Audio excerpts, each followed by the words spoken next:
Hi friends, அனைவருக்கும் வணக்கம். இன்றைக்கி என்ன பதிவுன்னு பார்த்தீங்கன்னா, பார்க்கும்போதே உங்களுக்கு தெரியும். எங்கள் வீட்டில் உள்ள ஒரு மாஸ்டருங்க. இவர் மாஸ்டர்னு தான் சொல்லணுங்க. எல்லா சமையலுமே அத்துப்படிங்க. இவர்கிட்ட கேட்டு தான் நாங்களே நிறைய சமையல் செய்வோம். இவர் யார் அப்படின்னு பார்த்தீங்கன்னா, எங்கள் அப்பாவோட கடைசி தம்பிங்க. எங்கள் வீட்டு கடைக்குட்டி சிங்கம் இவர் தான். இவர் வந்துட்டு சமையலில் எல்லா வேலையிலையுமே இவர் கில்லாடி தாங்க. ஆனால் சமையலில் எக்ஸ்பெஷலி சமையல் வேறு லெவலில் இருக்குங்க. இவர் பண்ணுற எல்லா சமையலுமே சூப்பராக இருக்குங்க.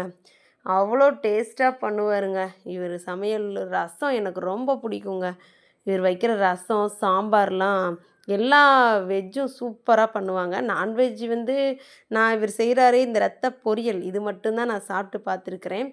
மற்றபடி இவர் செஞ்ச நான்வெஜ் நான் சாப்பிட்டதில்ல. ஆனால் வெஜ்ஜு சாப்பிட்ருக்கேன். வேறு லெவலில் வைப்பார். இவர் தான் ரத்த பொரியல் ரெடி பண்ணிகிட்ருந்தார். சரி, ஓகே.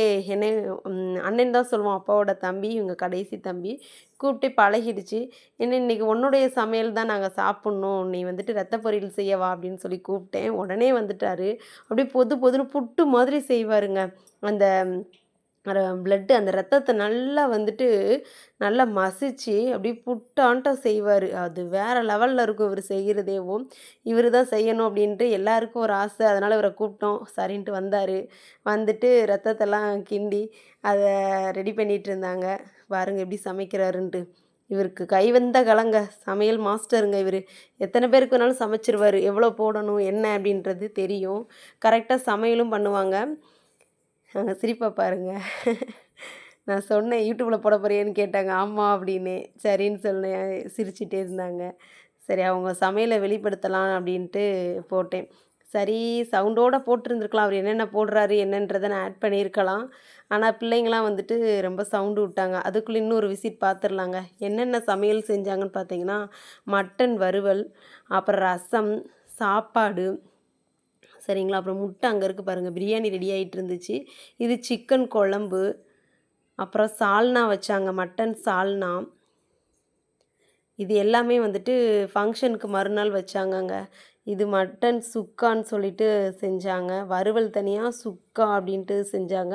இது ரத்த பொரியல் சார் செஞ்சிட்ருந்தார், எங்கள் வீட்டு சாரு. தேங்காய் அரைச்சி கொடுத்து அவருக்கு என்னென்ன தேவையோ எல்லாம் நான் தான் பக்கத்தில் உட்காந்துருந்தேன், எல்லாம் எடுத்து கொடுக்கறதுக்கு வைக்கிறதுக்கு. அவர் ஒன்லி சமையல் மட்டும்தான் மாஸ்டர் பண்ணார். மற்றபடி எல்லாமே நான் தான் அவருக்கு ஹெல்ப் பண்ணேன். பக்கத்தில் நான் தான் வீடியோ எடுத்துக்கிட்டே கேட்குறத எடுத்து கொடுத்துட்டு உட்காந்துருந்தேன்.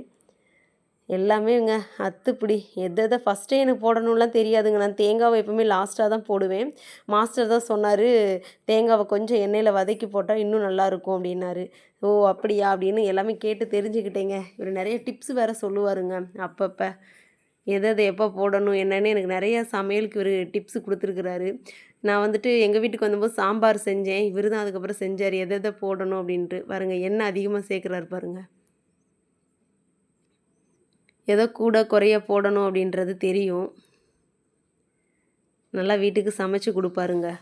இவருக்கு இன்னும் கல்யாணம் ஆகலைங்க. இவருக்கு தான் பொண்ணு பார்த்துட்ருக்குறோம். அடுத்து ஒரு நிகழ்ச்சி எங்கள் வீட்டில் இருக்குது. இவர் கல்யாண நிகழ்ச்சி தாங்க. அப்படியே கொட்டிட்டாருங்க. அந்த தண்ணியே இருக்கக்கூடாதுன்னாரு. இந்த தண்ணி ஒரு தண்ணி இருக்காது பாப்பா, பாரு எப்படி ரெடி பண்ணுறேன்னு பாரு அப்படின்னாரு. சரி, ஓகே அப்படின்னு. இவ்வளோ தண்ணி இருக்கா அப்போ பாருங்கள், கிண்ட கிண்ட தண்ணியே இருக்காதுங்க. ஒரு தண்ணி இல்லாமல் நல்லா உதிரியாக புட்டு மாதிரி செஞ்சார். வேறு லெவலில் இருந்துச்சுங்க. பாருங்கள் எப்படி கிண்டுறாரு பாருங்கள் மாஸ்டர். அப்படியே அந்த புட்டு மாதிரி வரணுமாமா, அதை கிண்டி கிண்டி அப்படியே சலிக்கிற மாதிரி சலிச்சாருங்க. அங்கே பாருங்கள் எப்படி பண்ணுறாருன்ட்டு. எல்லாமே நல்லா செஞ்சாருங்க. இது எல்லாத்துக்கும் கிட்டத்தட்ட நாங்கள் 20-25 பேர் இருந்தோங்க. ஆனால் இந்த இத்தனையோண்டு ரத்த பொரியலை எல்லாத்துக்கும் பத்துமான்னு தெரியல. ஒரு 2-3 பேருக்கு பத்தாமல் போயிடுச்சு. சின்ன சின்ன இலையாக கட் பண்ணி அந்த இலையில கொஞ்சம் கொஞ்சம் வச்சு எல்லோரும் சாப்பிட்டோங்க. எல்லாத்துக்கும் பத்தலை. லாஸ்ட்டாக பாருங்கள், மல்லித்தலையை கட் பண்ணி போடுறாரு மாஸ்டர். கட் பண்ணி போட்டுட்ருக்குறாங்க. ஃபினிஷிங் முடிஞ்சோடனேயே நான் போயிட்டு வாழை இலை எடுத்துகிட்டு குட்டி குட்டியாக நாங்கள் 2 பேரும் கட் பண்ணோங்க. கட் பண்ணிவிட்டு அது எல்லாத்தையும் வீடியோ எடுக்கணும் காட்டுனேன்னு சொன்னேன். அப்புறம் காட்டினார். அதுக்கப்புறம் சரின்னு சொல்லிட்டு லாஸ்ட்டு டச்சப் காட்டியாச்சு. பாருங்கள், பார்க்கும்போதே எவ்வளோ சூப்பராக இருக்குன்னு பாருங்கள். செம்மையாக பண்ணுவாருங்க. சாப்பிடும்போது வேறு லெவல்ல இருந்துச்சு. அப்புறம் எல்லாமே சாப்பிட்டு முடிச்சுட்டு லாஸ்ட்டாக வந்துட்டு ஐஸ்கிரீம் வேணும்னு சொல்லியாச்சு. அப்புறம் ஐஸ்கிரீம் வாங்கிட்டு வந்து ஃபேமிலியாக உட்காந்து சாப்பிட்டோம். அங்க பாருங்க எல்லாரும் ஐஸ்கிரீம் சாப்பிட்டுட்டு இருக்கிறத. மாமா வந்துட்டு சாப்பிட்டுட்டு இருந்தாங்க லாஸ்ட்டா. அவங்களுக்கும் ஒரு ஐஸ்கிரீம் குடுத்தாச்சு. இவரு தான் வந்துட்டு இந்த வீட்டோட ஓனரு.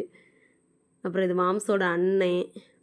மாமா தான் வந்து லாஸ்ட்டு டச் அப் சாப்பிட்டுட்ருக்கிறாரு. எல்லாரும் சாப்பிட்டு முடிச்சதுக்கப்புறம் பாவம் நாங்க ஐஸ்கிரீம் சாப்பிட்டுட்டு இருக்கும்போது அவர் சாப்பாடே சாப்பிட்டாருங்க. அவ்வளோதான் ஃப்ரெண்ட்ஸ். இந்த பதிவு உங்களுக்கு பிடிச்சிருந்துச்சுன்னா லைக் பண்ணுங்க, ஷேர் பண்ணுங்க, கமெண்ட் பண்ணுங்க நண்பர்களே.